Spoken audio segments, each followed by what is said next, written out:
Yeah, nice. Oh, you start the episode with a yawn.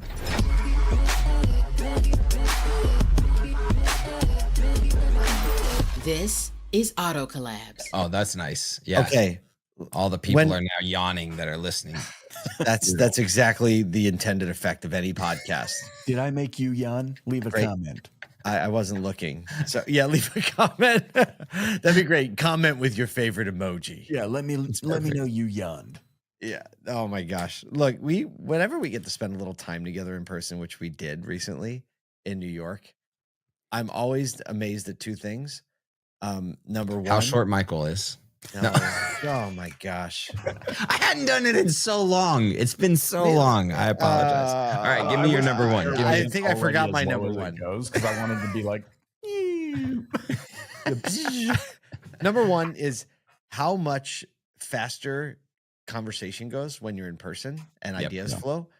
Number two, I wonder how we get anything done. I don't understand it. And I wonder how we haven't gotten in more trouble. Yeah. You know, the one thing that dawned on me is how fast you guys walk with those long legs of yours. I know. I was hauling up what street? Was hauling up like 30th Street. Blocks, and I'm like, he was like, how do we get out of here faster? Going bowling. I'm like, you guys are just like, I know. I had the jets on, but made up for it because we had time for some really great pizza. Oh my goodness. Oh. Well, you actually kind of came in with the data on the pizza call. I mean, it's a lot easier to find a good slice in New York City. Granted, like you kind of make a left in any pizza shop and you're like, this is really good. But yeah, but there was data on it. Like, no, there was a rating on it that was rated by Dave Portnoy. Yep. That we had to test him out and see. Like, this kind of actually ties into what I think we need to talk about with our guest today. It is data and cooking, urban science, right there. Oh, it's right there. Right. Like, we get these pre-interview things. I'm going to bring it up probably right as we get started because it's the most interesting one-liner and it's all about data and cooking. Yeah. So and now I'm hungry.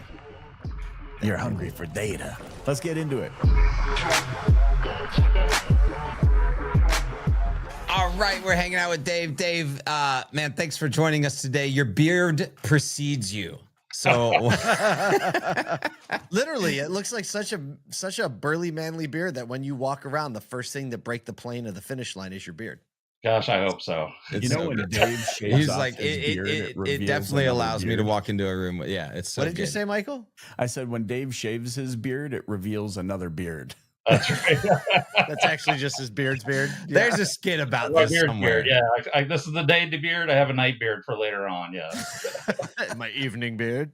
So good. All right, I have to read because we like to, get to there's a little bit of background. There's a little we're not afraid to say, like, we ask questions of our guests before they come on here. And the way, I don't know if you wrote this, someone else wrote this, GPT, I don't care who wrote it, but this is the first phrase because we got to dive into it. It said, once upon a time in the early 90s, and now I'm like sitting by the fire. I went right back. Well, I know where I was in the early 90s. So right. I'm like, that's where I was. He said, I was a broke, unemployed chef with nothing but a dream and a serious lack of jobs prospects. So naturally, I wandered into a GM dealership.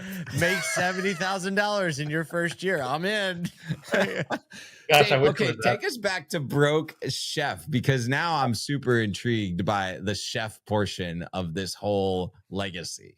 Gosh, I had a culinary career that started at a small hotel in my hometown, very nice hotel, and quickly grew to expand to where I was a corporate chef for a company called Gilbert Robinson, which they ran Daryl's and Houlihan's, if you remember those restaurants. And so I was a corporate chef for them in their test kitchen. And back then we were making everything from scratch. But as you know, as time and things progress, they wanted things to be faster and quicker and easier to execute. And so they started going away from, fresh ingredients and homemade recipes and started bringing in powders and bases and things like that. And it just really kind of took the out of it, right? The fun out of it. And so the last time when I got fired for speaking my mind about it and I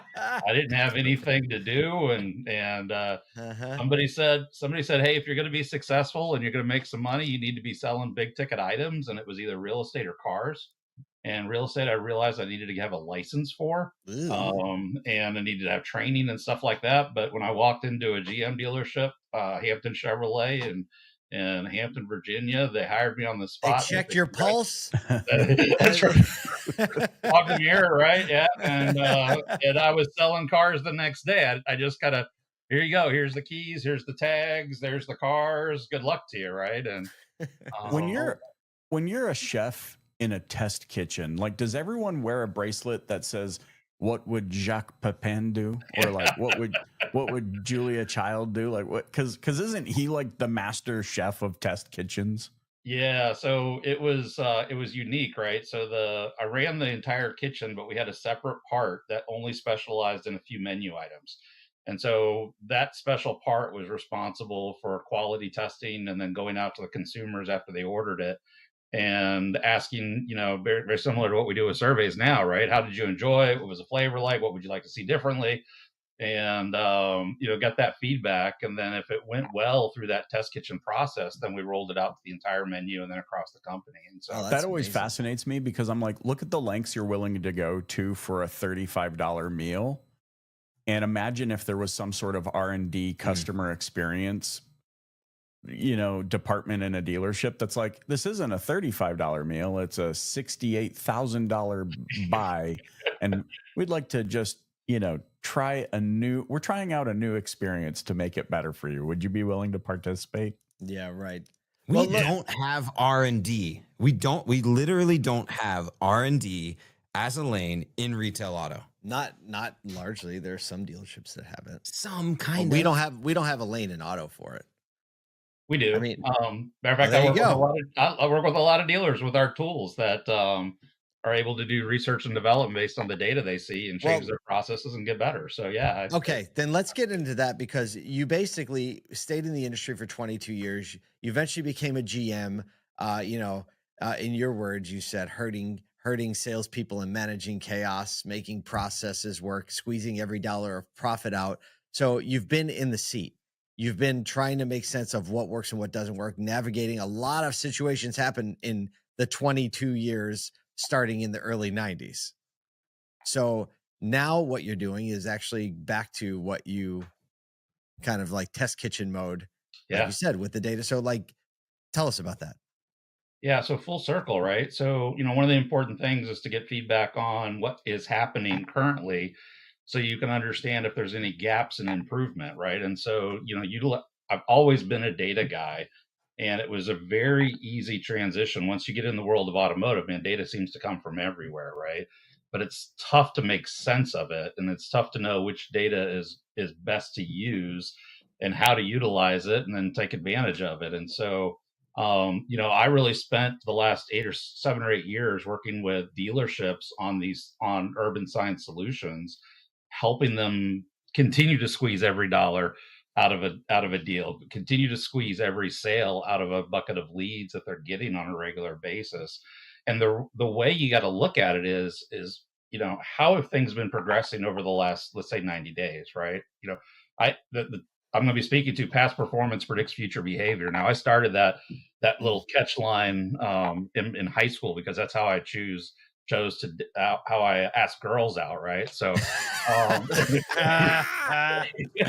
if they were nice in the past, if they had good reputations, that I would consider them. If they were, they're total, if they're total B's, then I went on down the road and I think the ladies have a similar process too. Yeah, I'm sure they do, right? I'm confident in that. Yes, absolutely. Well,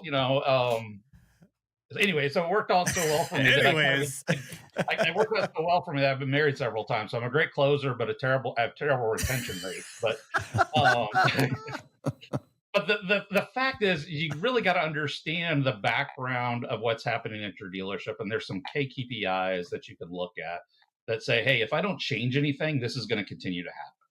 And really, it's identifying those KPIs that I want to help dealers, kind of look at and find out, hey, what's happening in my background and where can I best deploy that change to get a better result, from the processes that we're doing, or from the sales that we're having, the leads that we're generating, the inventory that we're carrying. How can we get better at doing the things that make us who we are in the automotive world?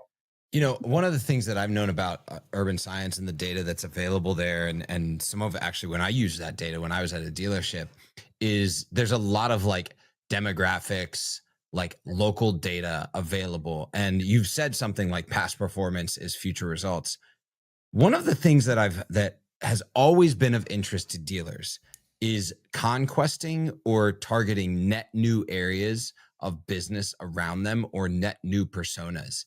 Yet what I'm hearing you say, and what I've seen the data say over and over and over, is the buying matrix of a given dealership is very localized. It's very, and meaning by persona or by area. And that if you were to just go deeper with that persona or that area, you would drive broader results because there's enough there.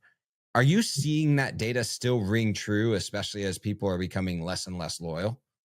Yeah, so there's a lot of interest in our dealers in knowing where those customers go when they don't go to them, right? And that's kind of the gauge, the model that dealers are latching into. If I understand why the customer didn't buy from me, then I can improve my processes so that I don't accompany that in the future. And whether it be knowing who the dealer is that's taking the leads from them, knowing where geographically those leads are coming in from, knowing which salespeople have challenges with different lead sources, all those things really, when the dealership understands that, they can start to adjust processes to better improve their tactics at the store and drive measurable results. What we see is that most dealers, regardless if the customer started as an internet lead, a phone lead, or even a showroom lead, that the follow up is a one size fits all type of scenario, right? These are the templates that we have, these are our processes that we have, but it doesn't seek to understand the customer, where they're at in the marketplace. And the one thing that customer and cars have in common is that they're both very complicated machines, and we have to know both of them very well in order to sell more cars and be sales effective with our dealerships. And so the question is, we know a lot about the cars, right? We get brochures on them, we get all kinds of tech specs and websites dedicated to the specs of the car to help our people understand them. But what tools does a dealership have to better understand the customer journey? And that's what's really kind of been a lightning rod in the industry, so to speak. CDPs have taken off, for example, because they're interested in all that customer data to be able to fine tune internal processes to take advantage of that. And it's relatively easy. Once you've got the data laid out in front of you, you can see these trends. I mean, they light up like flashlights in the dark. When the solutions, and all of a sudden dealers click and they see that and like, wow, why aren't we doing a better job with this? We have a process in place. Well, maybe it's not the right process. And any kind of data that you can get to uncover what those processes is really beneficial in the long run. This is really, Kyle and I were talking about this just the other day, how the technology can speed up the human interaction piece. And that, this thing in our industry where it's like tech first, going back to what now Kyle and you both have said, past data predicts future behavior, and behavior leads us to the human. And as long as human beings are buying cars, then we need these types of insights that you're talking about to better inform the way that we should behave for the customer, right? Correct. And so often it's like the strategy begins with a shiny object, and that's why it falls apart and why there's no adoption. I like what you're talking about here. It's like, but we can use the data to predict where we should move next. But the critical component here is that a human being must take an action. Correct. And it is the human aspect that really bonds the customer to the dealership, right? How do you help the dealership move from contact? How do you help the customer that you're working with move from contact to close, right? All customers have these these things in their brain that they need to overcome before they're going to purchase a new car. And, when I got into the industry 20 plus years ago, it was, you had to sit in front of a customer and you had to ask certain questions, right? Who's going to be the primary driver? What options did you have on your last car? What you want in your next car? I mean, things to help us understand where the customer was, not only in their journey, but what they were looking for specifically, so we could tailor our sales approach to the customer to meet them where they are in the marketplace. Well, that same need from the customer still exists today. The problem is that now that we've got this interference of the internet lead and the emails, it's hard to build that personal touch again with the customer like we were when we were face to face shaking hands. And so the dealers that are really kind of the dealers that are utilizing the data to change their behavior on how they work with the consumer is really building value in the consumer's mind and loyalty and long-term engagement. We see lead sources that close in a few days. We see lead sources that generally close in a few weeks, and then we see lead sources that might close after 2 or 3 months. And if the dealers don't recognize that some customers are high funnel and some customers are low funnel, and they're not attacking those customers where they are in that journey, then all of a sudden they risk being irrelevant in the customer's mind. They keep sending out, "Hey, are you ready to test drive?" Well, just so happens that this lead source, the data shows this customer's probably 2 months away from making a decision. So does that test drive? So the answer is no. Stop asking. Correct. Right. Yeah. Yeah. So how do you? How do you keep the team engaged on something like that? What are you seeing in success to keep the team? Because if I'm a salesperson, I'm like, how do I find a deal in the next 2 months? 1 to 3 It's days? like 2 months from now. 2 months? You kidding me? Call me when you're ready. Right? Yeah, like, how do you adjust processes to keep your team engaged and not like let leads go to die, or let leads get missed that need to be prioritized that are maybe getting deprioritized because of volume, right? Yeah, so there's a couple of different ways that we suggest. First of all, if you know who's left your business, customers in your CRM right now, the average defection rate in the United States right now is just shy of 20%, 19.6%. So that means the average dealer opens up their CRM in the morning, almost 20% of those customers have already left the marketplace, and the dealer doesn't even know about them, right? Wow. So for the first thing is if we eliminate follow-up on those customers, now every time the dealership is dialing for dollars or typing an email to a consumer, they're actually reaching to somebody who is still in marketplace, right? And so that confidence gives the BDC team or their sales team the initiative that they need to continue this long-term follow-up. Secondly, if you approach it from the customer standpoint, you look at it like, I need to know where this customer is in their journey in order for me to be effective to them. We have to ask. And I had one dealer, great example, and she saw from her data that she had some customers coming in on internet leads that were very low funnel. She had some customers that were mid funnel, and she had some customers that are high funnel. And she's like, how do I send a message out to these customers that's going to resonate with everybody, right? And so I don't remember the exact verbiage she used, but her first email went out to the customer. Hey, thanks for inquiring with us, right? We value our relationship. If we know at the dealership that oftentimes when a customer, sends us information or asks us a question about a vehicle, they could be just starting their journey. They could be somewhere where they're looking and researching models and equipment, maybe trim levels, or they know exactly what they want and they're ready to buy. If you let me know where you're at, I can make sure that I'm sending you the information that's relevant for where you are in the marketplace. And that kind of approach, all of a sudden she started hearing from those low funnel customers. She started hearing, it's like, well, if you can give me this deal, then I'll buy the car today. And then consequently, she's also hearing from those customers that were higher funnel. Hey, I just started this process. Don't really know where I'm going to land. My cousin has this car. Just thought I'd check it out. At least she started getting some engagement from them because it resonated with them. It wasn't the same approach that she was getting from every other dealership, right? Come in now, test drive now. It sought to understand where the customer was in the marketplace so they could address those concerns, right? Mid funnel customers, they're worried about their trade. They're worried about being able to finance. They're worried about being able to, do they have money down payment, right? And so again, how does a dealer take those customers from contact to close, knowing where they are in the funnel, provide them the information that their needs. If they just send out templates that don't try to move forward the customer forward in the process, or at least assist them, customers close their ears, they turn off their emails, and they stop responding. So, and then I mean, as we get close to landing the plane here, I always like to ask this question because of all the people listening. Typically, there's a lot of low hanging fruit that you're aware of because you see it time and time again. So I always like to think like, okay, how can the most people possible do something meaningful from this conversation? Where do you typically see the lowest hanging fruit where you analyze some data or you step into a situation where like a lot of people typically adjust this first or realize this when they get their first look?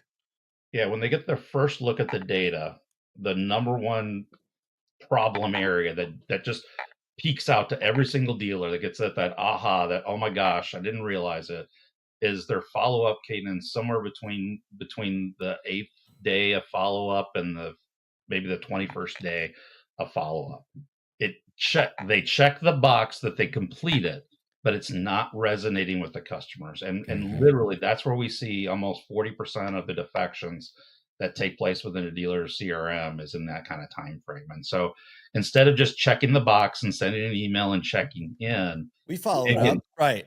We follow it up. Yeah. Dig into it with some purpose, some vigor, some meaning, something authentic, right? Greg Cardone used to say, give, right? What have you given the customer to inspire them to want to do business with you, to inspire them to want to email you back? Are you just checking boxes, or are you working? Are you selling? Right. That's the key thing. Are you connecting with the customer? I think that's really the important message we want to put out there. I mean, this just emphasizes what we care so deeply about. We're going to be talking about even more at ASOTUCon and getting into this kind of information in more detail. The question comes up, well, how do we do it? How do we do it? This is exactly why you need to be in the room at ASOTUCon. But man, this has been such an enjoyable conversation. We can't wait to connect with you in person, which is really, I think, the whole point of this thing is how do we get from the tech to the in-person faster? Exactly. Thanks so much for joining us on Auto Collabs. I appreciate the time, guys, and I look forward to meeting you guys in person at ASOTUCon. Do you think a t-shirt would sell if it just said, I'm high funnel? I mean, at what? It would sell like okay. Where does that sell? That sells best in a city or at a meetup of marketers. Yeah, it's like a CMO conference. And it's like a guy's willingness to say like, I'm not really interested yet, but you should try to get my attention. I'm high funnel. I'm high funnel. Very non-committal. Is anyone actually low funnel though? Does anyone want to? Oh, are you kidding me? That sounds great at a bar. Yeah. I'm low funnel. Yeah, that gets you into all kinds of weird situations. No, but I mean, here's what's interesting, and I think this is what we're all chasing, this thing that, I don't know, 2005 through 2009, everybody was like, oh, the internet exists. Like now we're going to know everything about everyone. And we still are sending 13-day follow-up emails that say, are you still interested in the car that you inquired about 13 days ago? That you were interested in. Yeah. I think the biggest takeaway from that whole conversation for me was his last insight. He said every single dealer they talk to, there is a gap between what they are doing and what they think they are doing. That's right. And I think that's where the data comes in. The data is like, this is what you're actually doing. The eye opener for me is when you consider, because we kind of talked about, he had mentioned, first interaction to close, right? And I just think most dealers are in rural markets scattered across America. I mean, even Canada, for those that are tuning in from Canada, most franchise dealers are in rural markets. Mm-hmm. And you look at the population of a rural market, let's just say it's 15,000. If you get 1,000 leads a month and you burn through 95% of them, you are effectively burning the entire population of your community in 6 months. Wow. Dang. But then I think about I actually wrote Prius, Tundra, 4Runner. because I think about, well, what's the flip side of what Dave's talking about? I experienced it. When you go into a dealership that has a dialed in process and they know how to handle the opportunities, whether they're high funnel, mid, or low, and they know how to recognize it, and their team is trained to pick up on those cues. It's like we went from buying a Prius for our kids to learn to drive on at a Toyota store. 28 days later, so impressed with the experience and how they interacted with us that I walked in and said, I want that Tundra. And now we're already back into thinking of, like, my wife really likes the new 4Runner. Whoa. They're going to get 3 deals out of us in the next, 18 months. And now Emer, who you guys know, his wife's looking at a 4Runner because she's seen how excited we are. My dad's thinking about trading in his to get a Toyota. Like, just think of the impact of picking up on cues, using data to the behavior piece. That was the unlock for me. It's ROI like, you use the can't data see. to inform behavior. It's ROI you can't see. The ROI Yeah. you can't see. Coming soon. Come to on. a Sotocon near you. Put a panel up on that. Let's go. All right. I think we've done enough damage for today. Thank you for being here with us on behalf of Kyle Mountsier, Michael Cirillo, and myself. Thanks for being here with us on Auto Collabs.